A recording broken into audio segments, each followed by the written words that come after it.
We are now at our last presentation. So you've seen Ghislain talked about the depopulation methods. Marie-Laine talked about the disposal methods. So let's perform an exercise to see how we could put this into practice. Of course, this is a theoretical exercise, but Ghislain will present what we have done as a committee by using real farms, what types of depopulation we could use, what types of disposal, and the different impacts and the challenges that this can bring.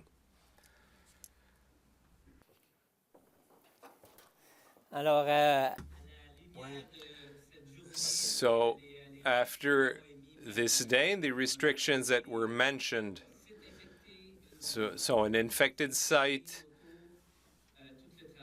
and all the work that's been done to determine the elimination methods, disposal methods, and depopulation methods, we have 3 farms that were, real farms in Quebec that we have identified to apply these methods and to see what could be the results with what we know today.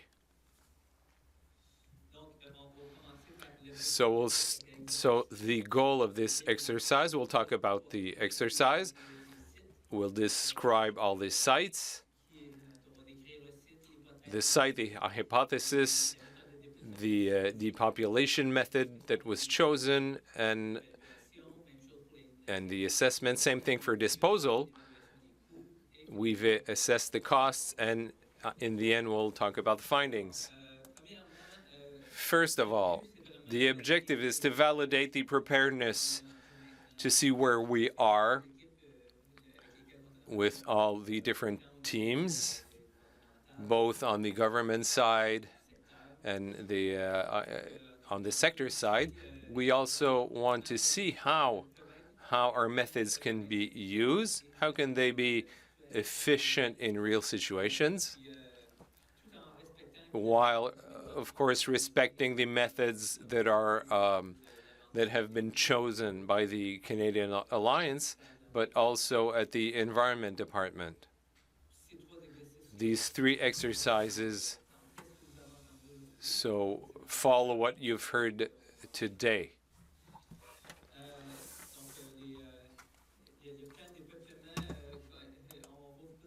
We will present a theoretical simulation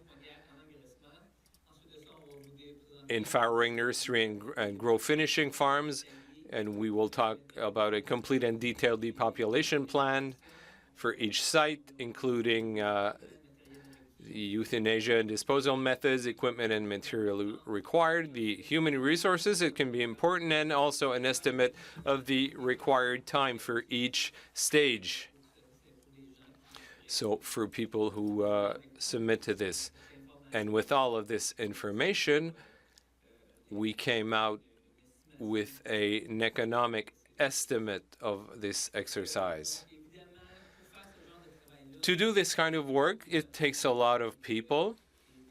So we need different expertise that comes from different sectors.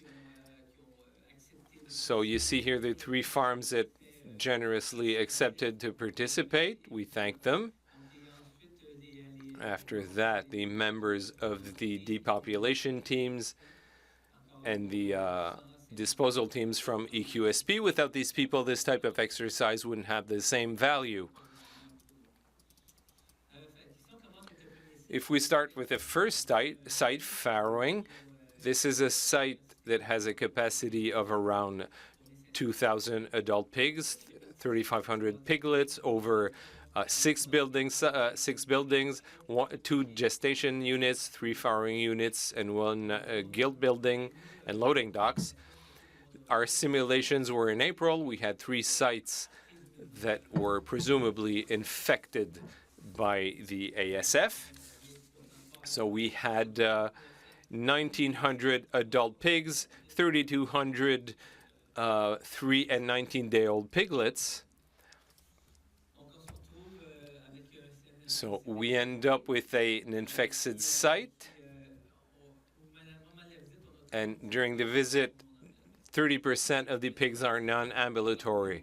So this represents 300 adult pigs to dispose of, or for piglets, 90-day-old piglets will do the same thing. We'll eliminate them in the park, but for the 3-day-old piglets, considering their weight, they were processed with the ambulatory pigs. We have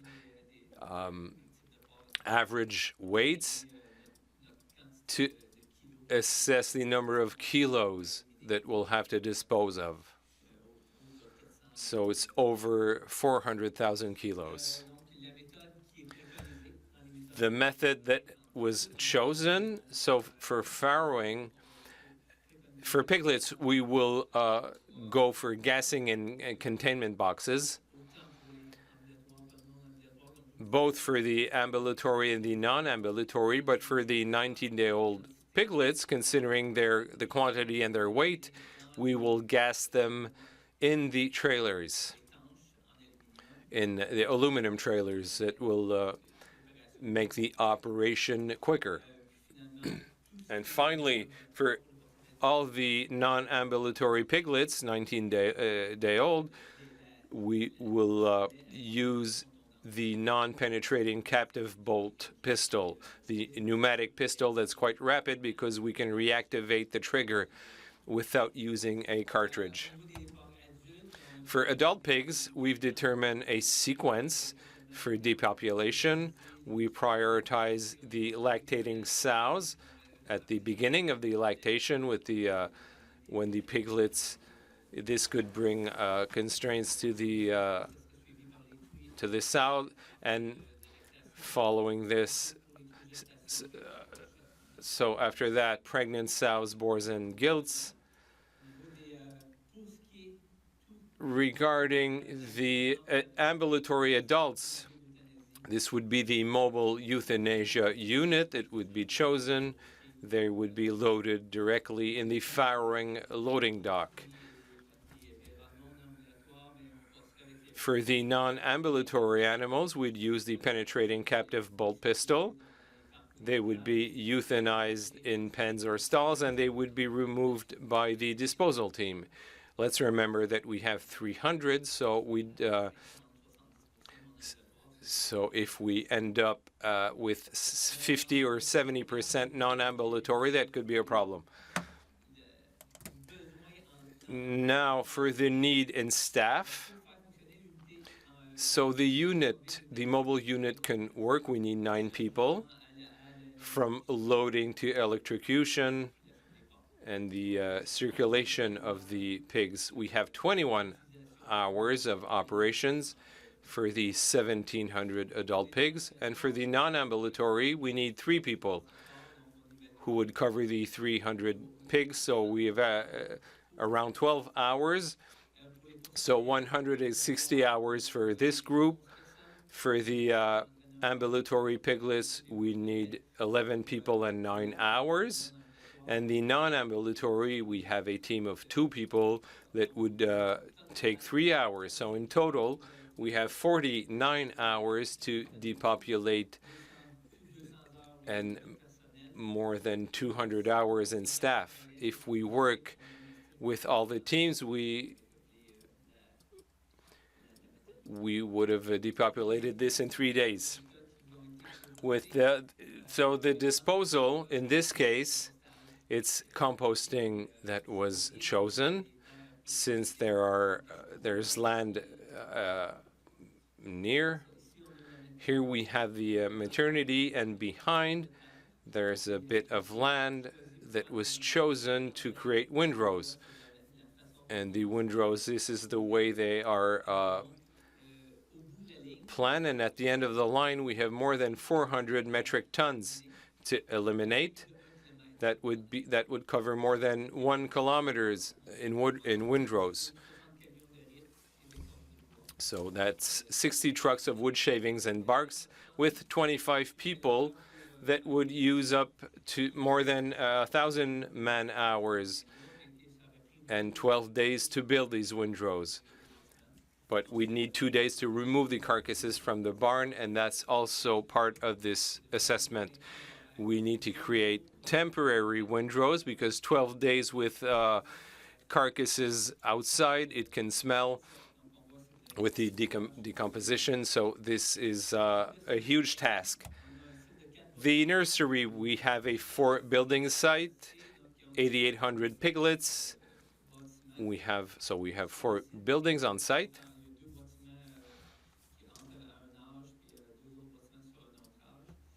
So and there's a loading dock in the middle. So during the infection, 8,600 piglets that are 4 and 6 weeks old. So we have 30% of non-ambulatory piglets. So we end up with 2,500 not chicken, but piglets. I made the same mistake as the others. I couldn't avoid it. So our piglets, 2,500 non-ambulatory that we'll need to dispose of on site, and 6,000 that are ambulatory. The method uses gassing for the majority of ambulatory piglets, and we'll use the captive bolts for the others because the animals are bigger. So we'll have people who will use cartridges and charge the pistol. So we need more people then. So we end up with 5 people for gassing and 2 teams of 3 people to cover the non-ambulatory piglets. And in total, 40 hours in depopulation, 160 hours worked. And in 3 days, we covered the 4 nurseries. And once again, with the non-ambulatory teams that will help the other teams. Regarding the disposal, once again, we went for composting because there's still a lot of land near. So we have here our 4 nurseries, and we chose this part of the land for composting. And this will happen just in front of the nurseries to try to make the most of the proximity. So we end up with 0.3 kilometers. Earlier we were at 1.1 kilometers, so we're at 173 metric tons. 18 trucks of wood shavings and bark compared to 60, so we're about at a third. 14 people and 320 man-hours. Over 5 days, we could create these windrows. And once again, 2 days to remove the carcasses. So this is the situation for the nursery. Regarding finishing, we have a site divided in 5 sections, a capacity of 3,400 pigs. It's all in and out, all in, all out. Piglet entry over 28 days. And there's a possibility of having a hull and a loading dock that allows us to use this site for loading. And so when you have infection, 3,264 pigs regarding the herd and 21-week-old. They're 95 kilos. We have less non-ambulatory pigs, but we're lucky because of the size of the pigs, and so we have about 500 non-ambulatory pigs out of 490 for non-ambulatory. So again, we use the mobile euthanasia unit to be euthanized by electrocution, and also we use penetrating the captive bolt pistol for non-ambulatory. And so finally, again, for the mobile unit, 9 people who are mobilized to work it out, to use it and to run it, and 30 hours for the ambulatory pigs, and we have a team of 4 people for non-ambulatory pigs, and we evaluate that 11 hours for a total of approximately 40 hours, and so about 236 man-hours that were mobilized on the farm. So again, we estimated that in 3 days, this site would have been depopulated with a parallel work by different teams. For elimination, disposal, in this case, there's no landfill around it, and so it's enclaved, and so there's no land around the farm. It doesn't belong to the farmer, and so we have to send it to the technical landfill site, the TLS, which is prioritized, and so we have 310 metric tons to carry carcasses, and within the evaluation of the capacity of the TLSs, when 160 kilometers around, and we have 4 available, and we choose the 4 closest ones. And so with their agreement to receive this tonnage, the transportation is done by the association that Marie-Hélène named, the Association Nationale des Camionneurs Artisans Incorporés. So it's possible then to do this with them. What's important with this transport is to ensure the water tightness since we have infected pigs. And so we have 11 3-axle trucks and 12-wheel trucks, 3 transports per day. And this would require different people. So we have 17 workstations over 3 shifts. And so many people will be involved, truck drivers for this. And so we estimate more than 400 hours worked, and then on 3 days, and 3 days of duration for the depopulation of, so the carcasses would be sent out once they leave the pig premise. So here we have the 3 scenarios. So regarding the costs, we included here the staff labor, transport, accommodations, and also equipment and material. So you can see here regarding the depopulation, we have about 40,000 of farrowing and 25,000 in nursery. And so this explodes the cost is the disposal. In maternity, we have 300,000 in farrowing and 57,000 in nursery, and 157,000 grow finishing. And so with cost, with more than 341,000 in farrowing, 80 nursery, and 200,000 in grow finishing. If we look at this if we break down these costs per pork, we can see that the depopulation, we're talking about 8 times more, the cost. Disposal costs are far higher than depopulation costs. And so if we look at the depopulation, we can think that it's much more expensive to depopulate grow finishing. But if we distribute the cost in nursery to the adults in regards to piglets, we can see that the cost of depopulation of adults is much higher than the piglets. And this approaches what we have here in grow finishing. And regarding the disposal costs, again, the costs of disposal resemble very much regarding farrowing and grow finishing. But when we separate the adults from the piglets, we can see that it's much more expensive to dispose the adults. And so this has a repercussion on the 2 activities when we add them up regarding the main with the same proportion of piglets and adults. So in conclusion, and so what we learned from this is that the depopulation, first of all, the choice of the method is very important on the capacity and on the cost that they trigger. And in order to implement this quickly, we have to mobilize people who will bring the equipment, the materials. And so in our scenario, this was available. And so they came to the site, and we theorized that if this was not the case, this could quickly prolong the depopulation efficiency, and the teams and the availability of people that are trained is not necessarily easy to find to come about, and so this would be a prerequisite, but we know that it's not necessarily possible.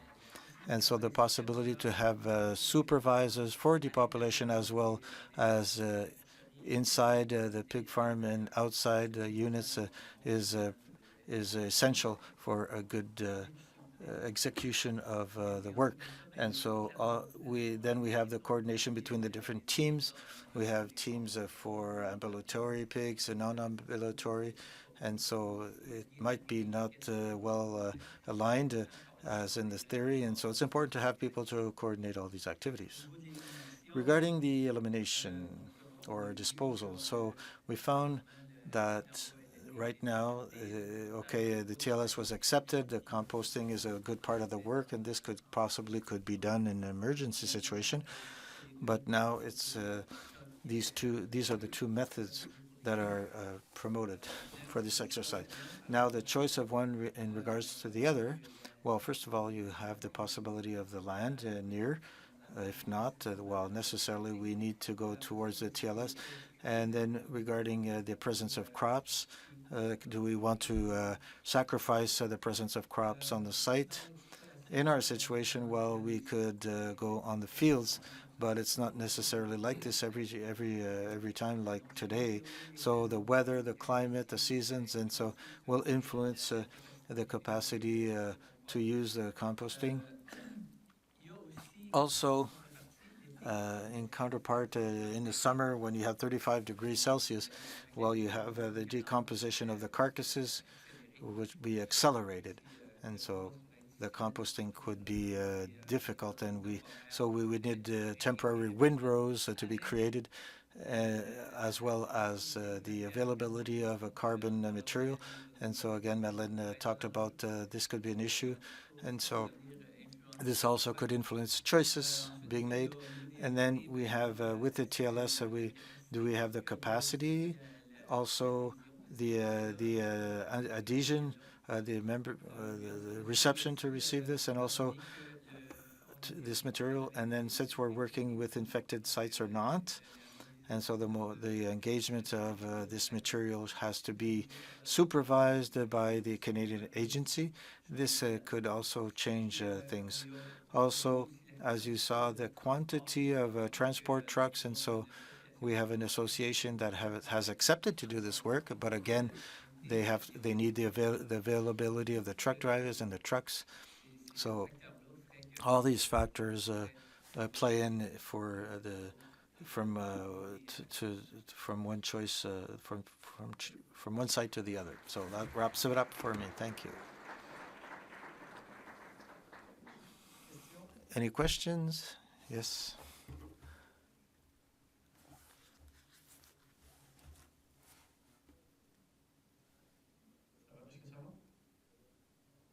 That's inaudible for the interpreter. No, the mic is not working. Okay.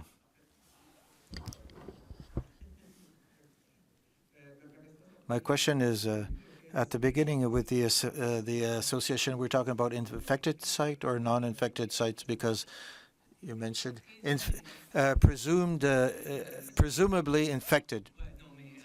Well, in reality, a site that would have been infected, and that we do the depopulation and the elimination.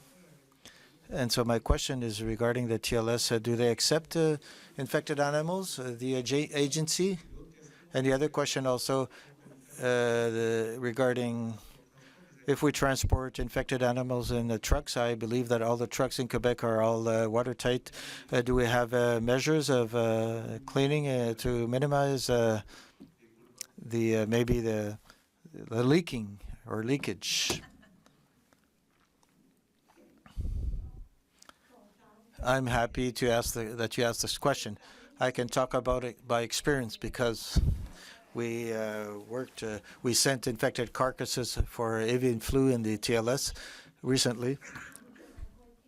In Quebec, we had, Marlene, 3 TLSs, 4. Well, not one accepted our carcasses, and I'm talking about 5 containers that we needed to send. Not one accepted to take our carcasses, and so we had to go 165 kilometers from there in order to bury our carcasses. So we can talk about 100,000 in our TLSs, but when we want to have it and we're ready to go there, it's not so easy as it appears. So that's the first thing. The second thing, the water tightness of the trucks. So this is a very difficult thing, and of course, with avian flu, I had to deal with this because everybody wants to send it to the TLS. It seems such quicker and things are be done quickly, but it comes with a lot of inconveniences. And one is that we use usually containers like the ones that we see on ships.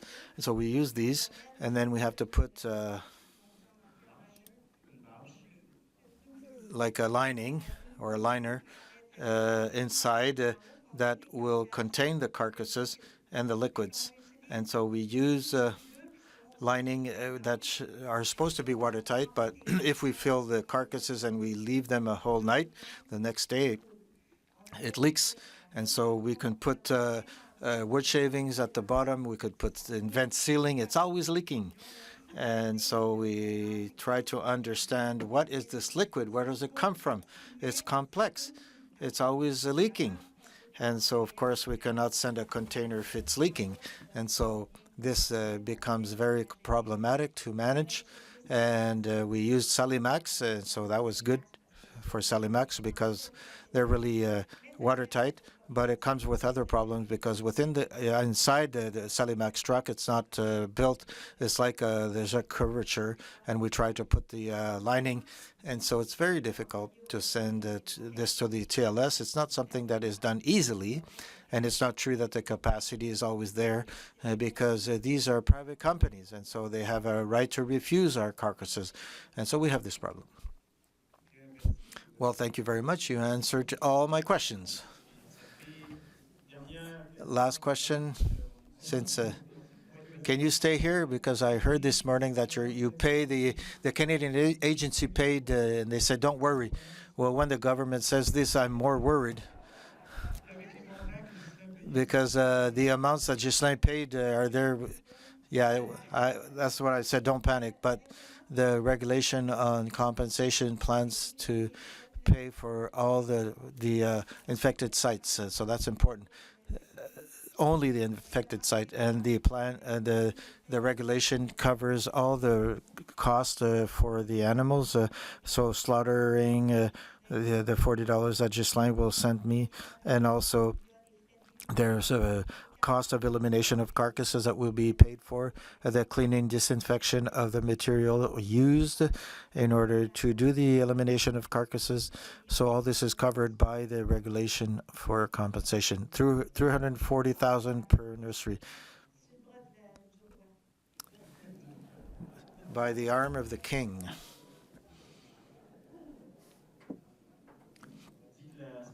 We say that the health of the king is not too good, so we hope the financing doesn't come down either. So we're at the end of the day already, and so as you said, we worked in the past years a lot, but there's still a lot of work to do. It's not easy, but we progressed, and I think that we should be proud of this, and we'll continue to work and to make this plan even more airtight.